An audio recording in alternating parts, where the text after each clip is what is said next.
அனைவருக்கும் வணக்கம். மேஷராசிக்கு குரு சூரியன் சிவராஜ யோகம் மேஷராசிக்கு எப்படி செயல்பட போகுது?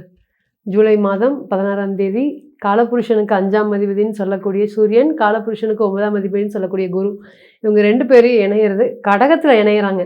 இதனுடைய யோகம் மேஷராசிக்கு எப்படி செயல்பட போகுது, இதனால் வாழ்க்கை தரம் எந்த அளவுக்கு உயரப்போகுது நிச்சயமாக பார்க்கலாம்.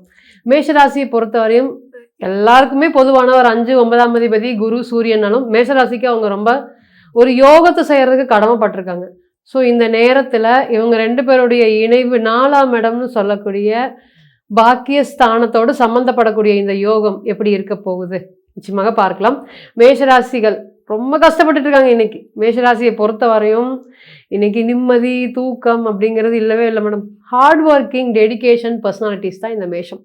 அப்போது இந்த சுறுசுறுப்பு, இந்த பொறுமை, இந்த மேஷமெல்லாம் ஒரு ஒர்க்கை எடுக்க ஆரம்பிச்சிட்டாங்க அப்படின்னு கேட்டிங்கன்னா, சொன்னபடி முடிச்சு கொடுக்கணும்.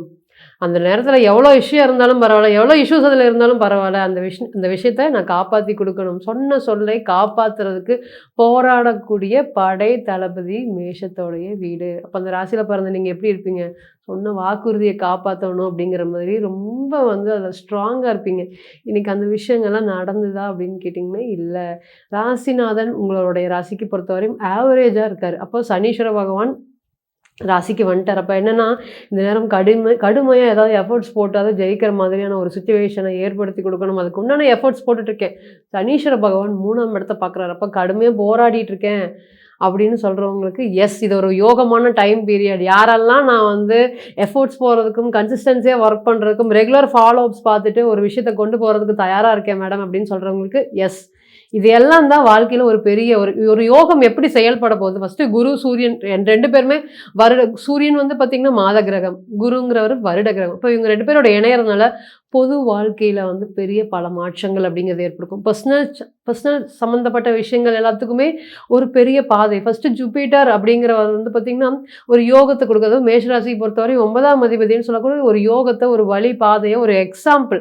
இந்த வழியில் போனால் நீ ஜெயிக்கலாம், இதுக்கு ஒரு புதிய வாய்ப்புகள், புதிய பிளானிங் எல்லாமே புதுசு அப்படின்னு சம்மந்தப்படும் போது அங்கே குரு அப்படிங்கிறது வரும். அப்போ இந்த குருவும் சூரியனும் இணையும் போது என்ன அப்படின்னு கேட்டிங்கன்னா, இது ஒரு சிவராஜ யோகமாக 4ஆம் இடத்தோடு செயல்பட போகுது. அப்போ புதிய வாய்ப்பு, புதிய இன்வெஸ்ட்மெண்ட் பண்றவங்களுக்கு எல்லாத்துக்குமே இந்த நேரம் ஒரு தலை சிறந்த ஒரு யோகம் கொடுக்கறது காத்துட்டு இருக்கு. அந்த யோகம் டிரான்சிட் அப்படிங்கிறது அந்த யோகத்தை உருவாக்கும், மறந்துடக்கூடாது. இது அப்படியே பிறந்த கால ஜாதகத்துல போய் பொருத்தி பார்த்தீங்கன்னா தவறு அப்படியே வர்றதுக்கு வாய்ப்பு இருக்கு. அந்த யோகம் ஒரு வாய்ப்புகள் உருவாக்குறது டிரான்சிட் பீரியட். அதைய கேரி ஃபார்வர்டு கொண்டு போறது உங்களுடைய பிறந்த கால தசா புத்திகள். உங்களுடைய தசா புத்திகள் இல்லாம ஒரு யோகம் அப்படிங்கிறது வருமா அப்படின்னு கேட்டிங்கன்னா வரவே வராது. ஸோ பிறந்த கால ஜாதகம் அதில் இண்டிகேஷன் பண்ண, அதில் நீங்கள் எந்த அளவுக்கு அந்த சக்ஸஸ் ரேட்டிங் அப்படிங்கிறத பிறந்த கால ஜாதகம் இண்டிகேஷன் பண்ணுது. அப்போ இந்த டிரான்சிட் பீரியட் அப்படிங்கிறது உங்களுக்கு ஒரு வழி பாதை. இது வழியில் போனால் நீ வெற்றி, இதுக்கு ஒரு புதிய முயற்சி. உங்களுக்கு இத்தனை நாளாக பார்க்காதவங்க திடீர்னு பார்த்து இந்த பிஸ்னஸ் பண்ணு, இந்த பிஸ்னஸில் பணம் இருக்குது அப்படின்னு சொல்கிறாங்களா, அது ஒரு புதிய ஆப்பர்ச்சுனிட்டிஸ். ஸோ இந்த மாதிரி புதிய புதிய விஷயங்கள் இந்த குரு சூரியனுடைய இணைவுனால இந்த மேஷராசிக்கு நிறைய யோகமான பலன்களை கொடுக்கறதுக்கு காத்துட்ருக்கு. ஸோ என்னென்ன மாதிரி பலன்கள் இவங்க 2 பேரும் எங்கே இருக்காங்க? ஸோ என்ன யோகம் மேஷத்தை பொறுத்தவரையும் 5 9ஆம் அதிபதி குழந்தை சார்ந்த விஷயம் மேஷத்துக்கு ஒரு டிக் போட்டு வச்சுக்கோங்க. நிறைய குழந்தை சார்ந்த விஷயங்களில் நான் ரெகுலராக பார்த்திங்கன்னா நான் சஷ்டி விரதம் எடுக்கிறேன் மேடம், வெள்ளிக்கிழமை விரதம் இருக்கேன் மேடம், கோயிலுக்கு போயிட்டே இருக்கேன், இது குழந்தை அப்படிங்கிறது கரு தங்கவே தங்க. அதுவுமே பார்த்திங்கன்னா 5ஆம் பாவகத்தோட கேது சனீஸ்வர பகவான் மாந்தி ஆல்மோஸ்ட் 1981 1982 இந்த சார்ட்டெல்லாம் ரொம்ப எனக்கு குழந்தைகள் சார்ந்து இதனால கரியர் நினச்சி நான் விட்டுட்டேன் நான் அப்படின்னு சொல்கிறவங்களுக்கு இனி இந்த குழந்தை பேர் அப்படிங்கிறது ஒரு தலை சிறந்த ஒரு யோகம். அதே போல் இந்த காம்பினேஷன் என்ன கொடுக்குன்னு கேட்டிங்கன்னா, நான் ஆல்ரெடி கவர்மெண்ட் ஜாபில் இருக்கேன், கவர்மெண்ட் ரிலேட்டடாக ஒரு கோயிலில் ஒரு திருப்பணியில் இருக்கேன், அதில் நான் வேலைக்காக மட்டும்தான் என்னை யூஸ் பண்ணிக்கிறாங்க மேடம், அதில் எனக்கு ஒரு பேரும் புகழும் அப்படிங்கிறது கிடைக்கவே மாட்டேங்குது. அதற்குண்டான புதிய முயற்சிகள் இப்போ குரு சூரியன்கிற ஒரு காம்பினேஷன் ஒரு தலை சிறந்த ஒரு ராஜயோகம். அது தவறா பட்சத்தில் அது நம்மளை கீழே தள்ளிடும் அப்படிங்கிற மறந்துடக்கூடாது. அது பாசிட்டிவிட்டி, எந்தெந்த கிரகங்களுக்கு என்னென்ன பாசிட்டிவ் இருக்கோ அதுக்கு ஈக்குவலான நெகட்டிவ் அப்படிங்கிறது இருக்குது. அப்போ அந்த குரு சூரியன்கிறது நேர்மைக்கு உண்டான கிரகம். இப்போ சூரியன் காலபுருஷனுக்கு 5ஆம் அதிபதி, அதே போல குரு காலபுருஷனுக்கு 9ஆம் அதிபதி. அப்ப 5, 9 சனவம் சர்வீஸா நான் இருக்கேன். சர்வீஸ் ரீதியில நான் வந்து ஒர்க் பண்ணிட்டு இருக்கேன். அதுல வந்து எனக்கு ஒரு நல்ல ஒரு மாற்றங்கள், ஒரு குரோத், அதன் மூலியமாக எனக்கு ஏர்னிங்ஸ், அதன் மூலியமாக எனக்கு பேரும் புகழும் கிடைக்குமா? எஸ், நிச்சயமாக. இந்த 5+9 காம்பினேஷன்ல உங்களுக்கு ஒரு பேரும் புகழும் நிறைய ஒரு யோகத்தை ஏற்படுத்தி கொடுக்கறதுக்கு காத்துட்டு இருக்கு. இதனால எனக்கு வந்து எனக்குன்னு ஒரு ஹாப்பினஸ் அப்படிங்கிறது ஒரு மகிழ்ச்சி இல்லை. எனக்குன்னு எதுவும் லக் 5th பாவகம் தான். ஒரு லக்கு வேணும். அந்த லக்கை நான் வந்து என்னுடைய குழந்தைகளுக்கு டிராவல் பண்ணிட்டு போகணும். என்னுடைய குடும்பத்துக்கு வந்து நான் எடுத்துட்டு போகணும் அந்த லக்கை. என்ன மாதிரி என்னுடைய குழந்தைகள் வந்து பார்த்தீங்கன்னா வளரணும், சந்தோஷமா இருக்கணும். இது எல்லாத்துக்குமே 5, 9 சம்மந்தப்படணுங்கிறத மறந்துடவே கூடாது. ஸோ இன்னைக்கு அந்த 5, 9 காம்பினேஷன் மேசராசிக்கு இருக்கிறதுனால இது ஒரு தலை சிறந்த ஒரு யோகம். இப்போ குழந்தை இல்லாதவங்களுக்கு இந்த குழந்தை செல்வம். அதே போல் நான் ரொம்ப ட்ரஸ்ட்டாக ஒர்க் பண்ணிட்டு இருக்கேன், ட்ரஸ்டியாக இருக்கேன். நான் கோயில் வந்து பார்த்தீங்கன்னா அதில் நிறைய பொது சேவை செய்கிறேன். அதில் எனக்கு ஒரு பேரும் புகழும் கிடைக்கவே மாட்டேங்குது. ஏன் எனக்கு இந்த மாதிரி மேடம்? அதில் நான் கேட்கும் போதெல்லாம் உதாசீனப்படுத்திட்டு வந்துடுறேன், அல்லது நிறைய எஃபர்ட்ஸ் போடுறேன். அதில் வந்து எனக்கு பணம் அப்படிங்கிறது இல்லை, ஒரு பேரும் புகழும் மட்டும்தான் இருக்குது. பணம் இல்லை. அதை விஷயத்தை நான் ஒரு பதவி இல்லை, ஒரு பதவி இல்லாமல் பணம் இல்லாமல் கடை கண் ஊழியர் மாதிரி லாஸ்ட்டில் நிற்க வச்சு சர்வர் மாதிரி நான் ஒர்க் பண்ணிட்டு இருக்கேன் அப்படின்னு ஃபீல் பண்ணிட்டு இருந்தவங்களுக்கு இந்த நேரம் ரொம்ப சூப்பரான சப்போர்ட்டிவான நேரமாக காத்துட்ருக்கு. ஆல்ரெடி மேஷத்தை பொறுத்தவரையும் தூங்காத நாட்களே இல்லை. அந்த அளவுக்கு வந்து வேலை நினச்சி தொழில் நினச்சி வேலையும் தொழில் நல்லா இருந்துச்சுன்னா மேஷத்தை பொறுத்தவரை வேறு எந்த பிரச்சனை வந்தாலும் அவங்க சமாளிச்சிருவாங்க. 2 7ஆம் அதிபதி சுக்கிரன். அப்போ என்ன அப்படின்னு கேட்டிங்கன்னா, மனைவி இருந்தால் மனைவி எல்லாம் பார்த்துக்குவாங்க, நமக்கு வேலை தான் முக்கியம் அப்படிங்கிறது ரொம்ப ஸ்ட்ராங்காக இருப்பாங்க. ஆனால் இங்கே ஒன்று மறந்துடக்கூடாது, இங்கே சனீஸ்வர பகவான் இருக்கார் 10, 11ஆம் அதிபதி. அங்கே தொழிலில் லாபம் வரலைன்னா உடனே ஸ்டாப் பண்ணணும், திருப்பி போராடக்கூடாது மேஷராசி. அந்த தொழிலில் வந்து பார்த்தீங்கன்னா திரும்பி விழுகிறதுனால தான் நிறைய பேர் முன்னாடி நீங்கள் உதாசீனப்படுத்தப்படுறீங்க. திறமை இருந்தும் அங்கீகாரம் இருந்தும் படைத்தளபதியாக யூஸ் பண்ணிக்கிறாங்களே தவிர்த்து உங்களுக்கு வந்து ராஜாவாக ஒரு போஸ்டிங் கொடுத்து ஒரு இடத்துல உட்காரு. அதுதான் இங்கே மைனஸாக இருக்குது. எல்லா வேலையும் செய்கிறேன், எல்லா எஃபர்ட்ஸும் போடுறேன், ஆனால் என்னால் எதுவுமே பண்ண முடியவே இல்லை. நான் ஒரு சாதாரண ஆளாக இருக்கேன். என்னுடைய ஹார்ட் ஒர்க்கிங்க்கு, என்னுடைய டெடிகேஷனுக்கு நான் எங்கேயோ போக வேண்டியவங்க மேடம். ஆனால் இன்னைக்கு இந்த அளவுக்கு இருக்கேன் அப்படிங்கிற மாதிரி ஒரு வருத்தம் அப்படிங்கிறது கேரி ஃபார்வர்டே ஆகிட்டு இருக்கு மேஷத்தை பொறுத்தவரையும். அந்த ப்ராப்ளம் இன்னைக்கு குருனாலையும் சூரியனாலையும் உங்களுக்கு புதிய ஆப்பர்ச்சுனிட்டிஸ் அப்படிங்கிறது கிடைக்கும். அந்த புது ஆப்பர்ச்சுனிட்டிஸ் அப்படிங்கிறதுக்கு பதில் எங்கே அப்படின்னு கேட்டிங்கன்னா பிறந்த கால ஜாதகம். ஸோ ஒரு தனிப்பட்ட ஜாதகம் கொடுக்கக்கூடிய ஒரு விஷயத்தை இந்த டிரான்சிட் கொடுக்கவே கொடுக்காது. இருந்தாலும் இந்த குரு சூரியன் ஒரு புதிய வேலை வாய்ப்புகளை ஏற்படுத்தி கொடுக்கும். நிறைய வேலையில் வந்து பார்த்திங்கன்னா செட்பேக்ஸ் இருக்குது. வேலையில் என்னோடய என்விரான்மெண்ட்டை எனக்கு ஒர்க் பண்ணுறக்கே எனக்கு பிடிக்கல மேடம். என்னோட கீழே இருக்கிறவங்க, உங்களோட கீழே இருக்கவங்களே வந்து பார்த்திங்கன்னா உங்களைய மாடு மாதிரி வேலை வாங்குறது, ஒரு வேலைக்காரன் போல் வேலை வாங்குறது. இந்த விஷயத்தை பண்ணிட்டு வா சொல்லிட்டு வா, கோவம் வருது, அதை அடக்க முடியல. மேஷத்தை பொறுத்தவரை வேண்டாம், வேலையை விட்டுட்டு வேண்டாம், எனக்கு இந்த வேலையெல்லாம் பிடிக்கல மேடம், ஆனாலும் என்னோடய குடும்பத்துக்காக நான் ஒர்க் பண்ணிகிட்டு இருக்கேன் அப்படின்னு சொன்னவங்க தான் இன்றைக்கி கஷ்டப்படுறவங்க தான் இன்றைக்கி மேஷத்தை பொறுத்தவரை யார்கிட்டையும் அடி பண்ணிக்கிறதும் பிடிக்காது, கும்பிடு போகிறதும் பிடிக்காது. எதாக இருந்தாலும் ஸ்ட்ரெயிட் ஃபார்வர்டாக பேசிட்டு அந்த வேலையை விட்டுட்டு அதிகமாக வரக்கூடியவங்க இந்த மேஷம் தான். 2 லட்சம் சம்பளத்தை விட்டுட்டு நான் வந்துட்டேன், 1 லட்சம் சம்பளத்தை விட்டுட்டு நான் வந்துட்டேன், நாளைக்கு என்ன அப்படிங்கிறது யோசிக்காமல் வந்துட்டேன்னா அங்கே மேஷத்தில் வந்து செவ்வாய் பகவான் ரொம்ப ஸ்ட்ராங்காக இருக்காரு, இல்லை எங்கேயாவது இருந்து செவ்வாயை பார்க்குறாருன்னு அர்த்தங்க.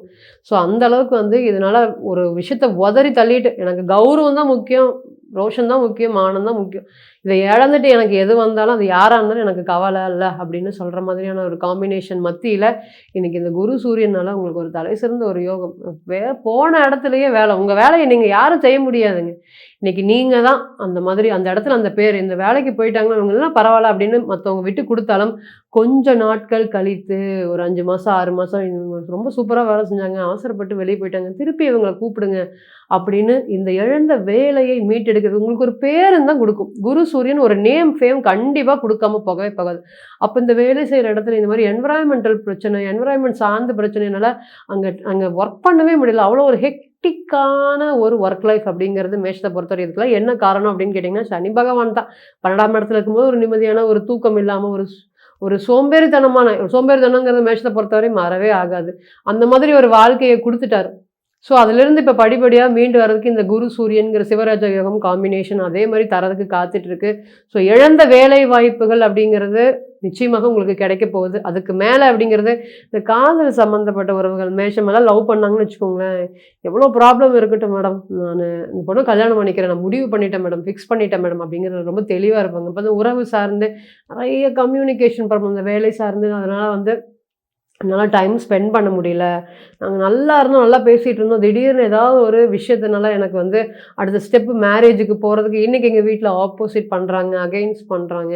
அதனால் எனக்கு கல்யாணத்துக்கு அடுத்த ஸ்டெப்பு போகிறதுக்கு ரொம்ப வருத்தமாக இருக்குது. இது அந்த பொண்ணு புரிஞ்சுக்க மாட்டேங்குது, பையன் புரிஞ்சுக்க மாட்டேங்குது அப்படிங்கிற மாதிரி ஒரு உறவு சார்ந்து ரொம்ப உறவு சார்ந்த கவலை. ஏன்னா இதோட கர்மா என்ன அப்படின்னு கேட்டிங்கன்னா, மேஷராசியோட கர்மாவே உறவு சார்ந்த கௌரவம். அப்போ உங்களுக்கு அந்த அந்த கர்மா எங்கே கேரி ஃபார்வர்ட் ஆகுது அப்படின்னு கேட்டிங்கன்னா, இந்த கரண்ட் சுச்சுவேஷனில் இந்த கரண்ட் ப்ரெசன்ட் லைஃப்பில் இவங்க உறவு சார்ந்தே திருப்பி திருப்பி அடி வாங்குறாங்க, பொருளாதாரம் சார்ந்து திருப்பி திருப்பி அடி வாங்குறாங்க. அப்போ கௌரவம் சார்ந்து இப்போ இவங்க 2 பேரையும் காக்க போய் இந்த உறவையும் பொருளாதாரத்தையும் காக்க போய் கௌரவம் அடி உழுகுது அப்படிங்கிறது தான். அப்போ இது 3மே அவங்களுக்கு ஒரு செட்பேக்காக இதை நினைக்கும் போதெல்லாம் இவங்க நம்மளை இப்படி பண்ணிட்டாங்களே, இவங்க நம்மளை இப்படி சொல்லிட்டாங்களே அப்படிங்கிற மாதிரி வருத்தங்கள் இன்றைக்குமே கேளுங்க. எப்போவோ 10 வருஷம் 20 வருஷத்துக்கு முன்னாடி பேசினவங்க எல்லாருமே இன்றைக்கி அந்த மனசில் அதை நினச்சி வருத்தப்பட்டுட்டு தான் இருப்பாங்க. வருத்தப்பட்டுட்டு வெறியோடு ஓடக்கூடிய மேஷம் தான். அதெல்லாம் விட்டுட்டு உட்கார முடியாது. ஏன்னா மேஷத்தை பொறுத்தவரையும் அவ்வளோ சீக்கிரம் யாருமே இவங்களை மீறி ஜெயிச்சிடவே முடியாது. அதனால தான் காலபுருஷனுக்கு முதல் வீடாக வச்சுருக்காங்க. இந்த பக்கம் குருவோடைய வீடு, இந்த பக்கம் சுக்கிரனுடைய வீடு, 2 பேருக்கும் நடுவில் வச்சுருக்காங்க. அப்படின்னா வாழ்க்கையில் எல்லாத்தையும் பார்த்து உயர்ந்தவங்க தான் இந்த மேஷராசி. இப்போ இந்த குரு சூரியன்கிற காம்பினேஷன் ஒரு நல்ல ஒரு பேரையும் ஒரு புகழையும் நின்றுட்டு இருக்கக்கூடிய வீடு. அதாவது ஒரு வீடு ரொம்ப கடன் வாங்கி கிட்டத்தட்ட ஒரு ஒரு நார்மலான ஒரு வீடு கட்டுறதுக்கு நான் முயற்சி பண்ணிட்டு இருக்கேன் மேடம். இந்த வீடு எனக்கு அமையவே மாட்டேங்குது. அது வந்து கன்ஸ்ட்ரக்ஷன் சம்மந்தப்பட்ட நபர்கள், லேபர் சம்மந்தப்பட்ட நபர்கள் அவங்களோட ஃபைட் அப்படிங்கிறதுனால எனக்கு அது இம்பேக்ட் பண்ணுது. நான் இதுக்கும் என்னுடைய லோனும் வந்து பார்த்திங்கன்னா அப்ரூவல் ஆகி வரதுக்கு ரொம்ப டைம் ஆச்சு. இதில் இந்த ப்ராப்ளம் வேறு என்னென்னா கிளியர் பண்ணவே முடியல அப்படின்னு சொன்னவங்களுக்கு இந்த குரு சூரியன் ஒரு இத்தனை இருக்கக்கூடிய ப்ராப்ளத்துலேருந்து ஒரு சொல்யூஷன் அப்படிங்கிற இந்த நேரத்தில் கிடைக்கும். அதனால் ஃபஸ்ட்டு என்ன அப்படின்னு கேட்டிங்கன்னா, இந்த இருக்கக்கூடிய ஸ்ட்ரகிள்ஸ் குரு சூரியன்காவே ஸ்ட்ரகிள்ஸை கட் பண்ணக்கூடிய கிரகம் தான். ஸோ இந்த 2 பேருடைய காம்பினேஷனும் உங்களுக்கு ஒரு பெரிய யோகத்தையும் ப்ளஸ் தொழில் ஸ்தானத்தை பார்க்குறாருங்க. மேஷத்துலேருந்து மேஷராசியோடைய தொழில் ஸ்தானத்தை இந்த குரு சூரியன் பண்ண தொழிலில் ஒரு நல்ல ஒரு நேமும் ஃபேமும் இத்தனை நாளாக அந்த தொழிலை நடத்த முடியாத ஒரு சுச்சுவேஷனுங்க. புதுசாக யாராவது ஒருத்தருடைய ஒரு அறிமுகம் அவங்க மூலியமாக இந்த தொழிலை எப்படியாவது வந்து ஒரு ஃப்ரெஷ்அப் மறுபடியும் பண்ணணும், ஒரு ஃப்ரெஷ் ஸ்டார்ட் அப் பண்ணணும் அப்படிங்கிறவங்களுக்கு இந்த இந்த இந்த பிஸ்னஸ் சம்மந்தப்பட்ட இந்த செலக்டிவாக இந்த பிஸ்னஸ் அப்படிங்கிறவங்களுக்கு வந்து பார்த்திங்கன்னா கண்டிப்பாக இது ஒரு க்ரோத் இருக்குது. நிறைய பிஸ்னஸ் ஐடியாஸ் டெவலப் பண்ணிக்கோங்க. உங்களுடைய ராசியை பொறுத்தவரையும் வந்து பார்த்திங்கன்னா ஸ்போர்ட்ஸ்மேன்ஷிப் கடைசி வரையும் போராடுறது. ஸ்போர்ட்ஸ்மேன் அப்படிங்கிறவங்க என்ன பண்ணுவாங்க, கடைசி வரையும் ஜெயிச்சமா தோத்தமா இல்லைன்னு இந்த லாஸ்ட் மினிட் வரையும் போராடக்கூடியவங்க மேஷம். அப்போ அவங்களெல்லாம் சீக்கிரம் இழுத்து கீழே தள்ளிட முடியுமா? எந்த உறவு உங்களை கீழே தள்ளினாலும் திரும்பி அவங்களாம் உங்ககிட்ட வந்து தான் ஆகணும். உங்களுடைய விஷயத்த பேசி தான் ஆகணும். ஏன்னா நீங்கள் தான் பாசிட்டிவ் பர்சன். ஸோ உங்ககிட்ட அவங்க எவ்வளோ அட் எனி காஸ்ட் அவங்க திருப்பி உங்ககிட்ட வந்து தான் ஆகணும். முன்னாடி உறவு சார்ந்த விஷயத்தில் எவ்வளோ கவலைகள் இருந்தாலும் கஷ்டங்கள் இருந்தாலும் மேஷம் அதெல்லாம் பொருட்படுத்தாமல் உங்களுடைய வேலையிலையும் தொழிலையும் கான்சன்ட்ரேஷன் பண்ணுங்கள். இந்த குரு சூரியனுடைய காம்பினேஷன் நிச்சயமாக உங்களுக்கு ஒரு தலை சிறந்த ஒரு யோகத்தை கொடுக்கறதுக்கு காத்துட்ருக்கு. இவங்க 2 பேரும் கடக ராசியில் இருக்கிறதுனால கடகத்தில் இருக்கக்கூடிய குரு ஒரு 10ஆம் அதிபதியான தொழில் ஸ்தானத்தை பார்க்கறதுனால ஃபஸ்ட்டு வந்து நீங்கள் மாரியம்மனுடைய வழிபாடு நீர் நிலையில் இருக்கக்கூடிய அம்மன் வழிபாடு பண்ணணும். அந்த அம்மன் வழிபாடு பண்ணுறதுனால இந்த நேரம் இந்த யோகம் அப்படிங்கிறது 2-3 மடங்காக செயல்படுத்த முடியும். அப்போ இந்த 2-3 மடங்கு அப்படிங்கும்போது வேலை சார்ந்து தொழில் சார்ந்து பிஸ்னஸ் ரிலேட்டட் உறவு சார்ந்து இருக்கக்கூடிய கசப்புகள்லாம் இனி விலகி பிரிந்த உறவுகள்லாம் இனி செய்கிறதுக்கு one of the best time period அப்படிங்கிறது சொல்லலாம். ஸோ எந்தெந்த விஷயங்கள் நான் ஸ்டார்ட் பண்ணுறதுக்கு ஒரு நல்ல ஒரு யோகமான டைம் பார்த்துட்ருக்கீங்க. பிஸ்னஸ் ஸ்டார்ட் பண்ணணும், மனசில் ஓடிட்டே இருக்குது, எப்போ ஸ்டார்ட் பண்ணலாம்? இந்த குரு சூரியனுடைய காம்பினேஷன் நல்ல ஒரு பேர் ஒரு புகழும் வரணும்.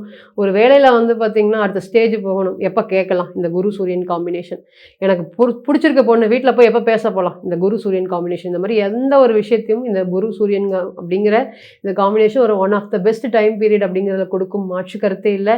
நான் முன்ன சொன்ன மாதிரி இது எந்த அளவுக்கு செயல்பட போகுது, இதை அப்படியே பிறந்த கால ஜாதகத்தில் கொண்டு போய் எந்த அளவுக்கு பொருத்தி பார்க்க போகிறீங்கன்னா இந்த டிரான்சிட் அப்படிங்கிறது ஒரு பாதையை தான் உருவாக்கும். ஸோ தனிப்பட்ட ஜாதகம் அந்த பாதை லாங் டைம் போகுமா இல்லை ஷார்ட் டைமா?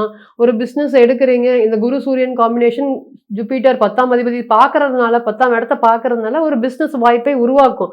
அந்த பிஸ்னஸை ஹோல்டு பண்ண முடியுமா? லாங் டைம் நம்மளுடைய பிறந்த கால ஜாதகம் சப்போர்ட் பண்ணுமாங்கிறதுக்கு அங்கே பிறந்த கால ஜாதகத்துக்கு நம்ம போகணும். ஸோ தனிப்பட்ட ஜாதகம் சொல்லக்கூடிய ஒரு விஷயத்தை எந்த ஒரு டிரான்சிட் பீரியட் அப்படிங்கிறதும் இண்டிகேஷன் பண்ணவே பண்ணாது. ஸோ தனிப்பட்ட ஜாதகத்தை நீங்கள் பார்க்க ஆலோசனை பண்ண விருப்பப்பட்டீங்கன்னா கீழே இருக்கக்கூடிய நம்பருக்கு கான்டாக்ட் பண்ணுங்கள். மீண்டும் ஒரு பதிவில் உங்களெல்லாம் சந்திக்கும் வரை உங்களிடமிருந்து விடைபெறுவது உங்கள் அஸ்ட்ரோ புவனேஸ்வரி. நன்றி, வணக்கம்.